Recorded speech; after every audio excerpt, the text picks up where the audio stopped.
Hello, my name is Rodney Savannah, and I'm a senior at Crenshaw High School. Today I'll be reading my essay.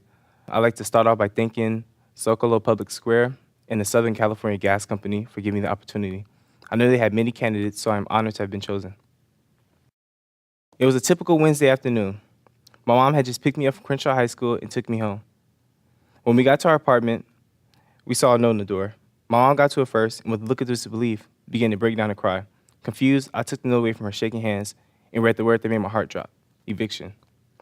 That moment was a turning point in my life. As I sat there reading the note again, I began to think about all the problems my family and I have had to face. From the day my father left up until our eviction from that one-bedroom apartment, we have endured obstacles such as unemployment, welfare, and death. That day, I took a vow to end my family's misfortune. I realized that college was my ticket to a brighter future. However, to make it to college, I knew I had to redirect my focus on academics. Since then, I have made school my first priority.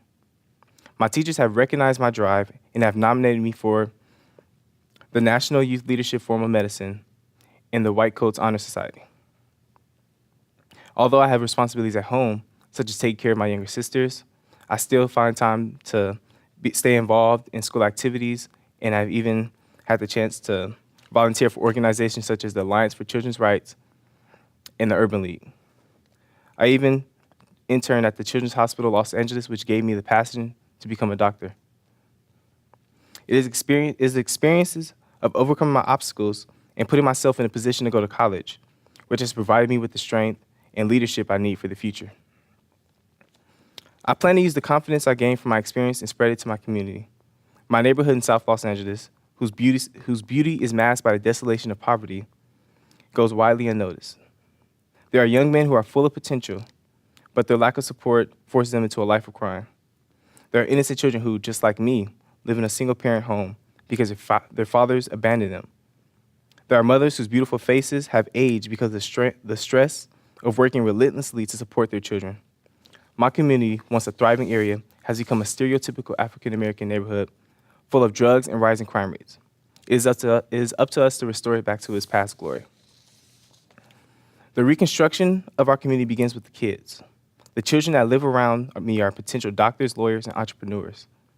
It breaks my heart to see that potential subdued by the roaring sound of gunshots and police cars. If we provide them with the courage to overcome their obstacles and stay focused, they will ultimately grow into successful adults. The day those kids discover their true potential will be the day the terrible cycle will be broken and our community will begin to shine. I feel like I'm in a perfect position to help kids find the support they need to keep going. Coming from the same background, I know firsthand what it feels like to feel alone and start to lose focus. I know what responsibilities come along with living in a single-parent home and how it can feel like you are at a disadvantage compared to the living situations of your peers. I want my accomplishments and my story to speak as a testimony to the kids in my community and the communities around the world who are in my position and feel like giving up.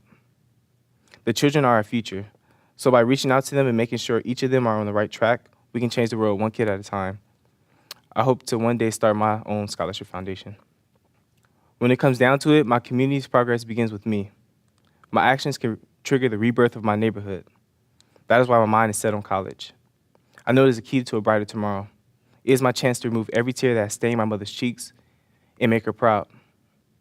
By going to college, I can set a good example for my younger sisters and the kids of my community and provide them with a desire for a higher education. I am in a crucial position. My next steps in life can not only benefit myself, but those around me. I plan to be the kind of leader and role model people will be happy to admire. Most of all, college will allow me to let go of my past, and I'll make sure the next time I leave home, it won't be because of an eviction notice, but because I'll be chasing my dreams. Thank you.